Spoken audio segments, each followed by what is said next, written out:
Favourite food சாப்பிட பயமா இருக்கா? நெஞ்செரிச்சல், சுவாச குறைவு, திடீர்னு டயர்ட் ஆகிறது, இந்த மாதிரி சிம்டம்ஸ் எல்லாம் இக்னோர் பண்ணாதீங்க. இது பாடி சொல்ற வார்னிங்ஸ். இதயத்தை கிளீன் பண்ற 3 ஃபுட்டை நான் சொல்றேன். இது நம்ம வீட்டுக்கிட்டயே கிடைக்கும். வில்வம், வெத்தலை, புதினா, இந்த 3த்தையும் கஷாயம் போட்டு குடிங்க. இது தமனிகள்ல தேங்குற கொழுப்பை சாஃப்டா டிசால்வ் பண்ணி விட்டுரும். பிளட் ஃப்ளோவை நல்லா ஸ்மூத்தா வச்சிருக்கோம். சுரக்காய், வெண்பூசணி, இது 2த்தையும் ஜூஸ் ஆக்கி வாரத்துக்கு 3 தடவை குடிச்சாலே உடல்ல இருக்கிற சூடை தணிச்சிரும். கொலஸ்ட்ராலை ரிடியூஸ் ஆக்கி ஹார்ட்டனோட லோட குறைச்சிரும். வரகு, சாமை, இந்த மாதிரி தானியங்களை சாப்பிடுங்க. ஒயிட் ரைஸுக்கு பதிலா இந்த வரகு சாமையை சாதமா வடிச்சு சாப்பிடுறது ரொம்ப நல்லது. இதெல்லாம் ட்ரை பண்ணி பாருங்க. எனர்ஜி ஸ்டடியாவும் ரிலீஸ் ஆகும். ஹார்ட்டுக்கு ரொம்ப சேஃபாவும் இருக்கும். இந்த 3 நேச்சுரல் ஃபுட்ஸ் உங்க இதயத்துக்கு ஒரு ஷீல்டு மாதிரி வேலை செய்யுது. நீங்க இதை ஃபாலோ பண்ண ஆரம்பிச்சா உங்க ஃபேவரட் ஃபுட்டை சாப்பிடுறதுக்கு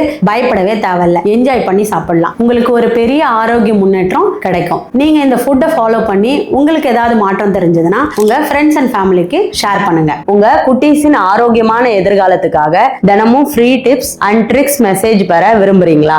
ஸ்கிரீன்ல தெரிகிற நம்பருக்கு ஹாய்னு வாட்ஸ்அப் பண்ணுங்க, அல்லது கீழே டிஸ்கிரிப்ஷன்ல ஃபர்ஸ்ட் கமெண்ட்ல இல்ல பயோல இருக்கிற லிங்கை கிளிக் பண்ணி எங்க சூப்பர் மாம் கம்யூனிட்டியில சேர்ந்துக்கோங்க.